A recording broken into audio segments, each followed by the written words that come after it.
Welcome to DIYEasyCrafts.com Knife Making. On this video, we're going to detail and run through the entire process of making this little knife. This little knife is kind of unique, for me especially. I tried a few new things or different things. I combined micarta with wood and did a hybrid handle. I used a new stencil for my maker's mark. And I also did a two-tone spine file etching on the spine of the knife. So it's kind of a unique little project. It was also the first knife that I've made with my new 2x72 grinder, and it was the first knife I made out of the batch of waterjet cut knife blanks that I had made. So we'll get started. The process of making this knife actually started at the waterjet company. I used a company called Long Island Waterjet. They're located in Bohemia on Long Island, New York. Very nice company, very good company to work with. They had great pricing, very small minimum order, and best of all, they did a great job. These knives are all cut out of 1095 high carbon steel. The blanks come basically ready to start finishing. They come with holes pre-drilled in them. They're all cut exactly the same size. These are 3/16 thick, so it's got some meat to it. Now, I started by using a plunge and a bevel jig. I'm just putting the plunge jig onto the blade. This is basically just two pieces of steel. One side is drilled, the other side is tapped. And it just creates a guide so that when you start grinding the bevel, you're not going to grind past where you want those grind marks to be. And it ends up having a nice uniform plunge cut. I'm also going to use this in conjunction with a bevel jig. And the bevel jig is just a piece of angle iron. It has a hole drilled and tapped and a bolt that goes through that holds this jig at a particular angle. I clamp the blade to that jig. I just use a vice grip. You can use a C-clamp, almost anything. And then you slowly plunge in along that plunge guide and then drag the blade across the belt sander. And the end result, hopefully, will be a nice straight bevel line. I was very impressed. This is a homemade 2x72 belt sander, which I just finished. I've never made a knife before with one of these, and I was very, very pleased with the amount of material and how quickly it removed the material. Now, what I found was that I did most of my grinding with an 80 grit paper, and then after I was almost done with grinding one side, I changed out the belt and went to a 400 grit just to polish that bevel a little bit. A very easy process, especially with this bevel and plunge jig. I know a lot of people do this freehand. I am definitely a beginner, and I don't. I use every little gadget I can possibly get my hands on, as long as the end result comes out good. Now, what's nice about this, or making a bevel jig, is that once one side is done, you just basically unclamp it and you can flip it around and you can start to bevel the other side. With this jig, it's just a matter of releasing that vice grip. You can see that the bevel's done on one side. I forgot to mention earlier that while you're grinding, you're really looking at the center line of the blade. I had pre-marked that center line, and I'm basically looking over the top of that sander, or over the top of that bevel jig at the top of the knife blade. And you're beveling both sides so that they come in and they almost meet. You do want to leave a little bit of meat on that blade for the final polishing or for the final sharpening. So what I'm doing here is I'm changing back from the polishing belt, the 400 grit, back to the 80 grit sandpaper, and then I'm going to start grinding the bevel on the other side of the knife blade.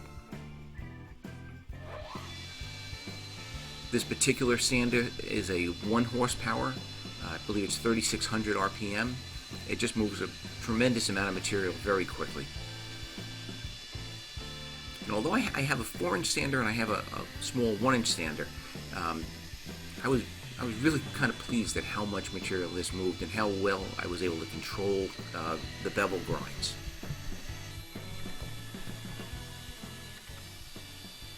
So it doesn't take all too long, and I've got the bevel done on both sides. Nice clean bevel lines, nice even plunge cuts. The next step, after just drilling out the holes in the handles, I did harden the blade. I heated it up to cherry red until it was no longer magnetic, quenched it in oil, and then I tempered it by putting it in a kitchen oven, 375 for 3 hours, and then I let it cool in the oven without opening the door. Next, I'm moving on to the handles, or the scales. Now, I wanted to try something new. I've done micarta handles and I've done wood handles in the past. For this project, I'm actually going to combine the two, and I'm going to make a hybrid. So I used some black construction paper into my press first, and then I cut a couple of small pieces of spalted maple, about a 1/4 of an inch thick, and I laid those into the press, and then I finished filling up that press with a combination of black as well as brown construction paper. And just like you make any micarta, I pressed this until it was dry, and once it was dry, I also wrapped it in a wax paper. Once it was dry, you end up with a beautiful billet of scale material, a hybrid material that shows both the wood, the maple, as well as the black micarta. And as you're working the micarta, if you grind through it, you'll see layers, and those layers will show the black as well as the brown. So it will be an interesting look, if nothing else. So this is the basic layout of the knife. I added some brass guards. I drilled it, I think 2 small 1/8 holes for the guards. This is basically how the handle is, or the scales are going to look when they're in position. What I'm going to do now is I'm going to put the wood handles in place just with pins, no glue. This is just a rough fitting. I want to I usually mount my scales a little oversized and then grind them, right on the knife after I've glued them in place. I didn't do that this time because I want to do some spine work on this knife, spine file work as well as etching, and I don't want to have to grind the handles after they're in place too much along that spine. So here I put the blade into a vise, and I'm just using a Dremel grinder, and every 1/2 inch I'm putting a notch, a round curved notch into the spine of the knife, onto the tang of the knife. Then I moved into my kitchen, and I'm going to use a battery car charger to etch a design also onto the spine of the knife. What I've done here is I've used a plastic film, and I've cut out little diamond shapes that I'm going to etch. And I cover metal etching on another video. I also covered spine file work on another video. This is just a combination of both. So here you can see the grooves created from the Dremel, as well as those little diamond shapes that were etched in between each of those grooves. You'll get a closer look at it in a minute.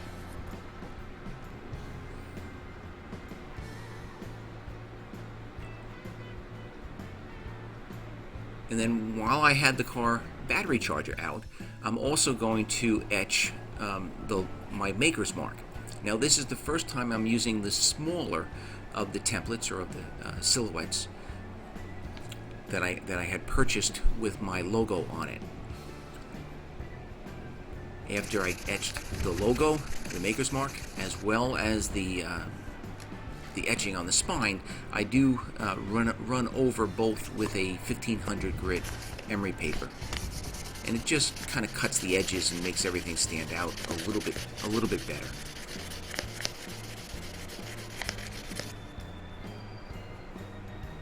Alright, so now I've mounted the scales. I've used a 2-part epoxy and brass pins. I've clamped them overnight, let them dry for a full 24 hours. You can see that the 1/4-inch brass pins are protruding. The knife handles or the scales are a little bit oversized on the bottom, but on the top of the spine, they're pretty much even. I'm going to now work that wood, or that combination hybrid micarta and wood, with a 1-inch belt sander, as well as with a Dremel grinder, and just round over all the edges, smooth out, all of the curves, basically make it fit my hand the way I want it to fit my hand, and make it as smooth and as rounded over as possible. And I'm going to do this trying not to damage any of that spine etching. It would be very easy to sand that etching right off at this point. So here's basically the finished knife. It just needs to be polished. This is the absolute finished product. You can see the very interesting handle there, as well as the small Maker's Mark logo. Here's that two-tone spine file etching that I was talking about. It turned out to be a very neat little knife that was made from a waterjet cut blank, and I do have those blanks available on the internet. You can check us out on the web at DIYEasyCrafts.com. I hope you enjoyed this video, and I ask that if you did, please give it a thumbs up and subscribe to this YouTube channel. Thank you.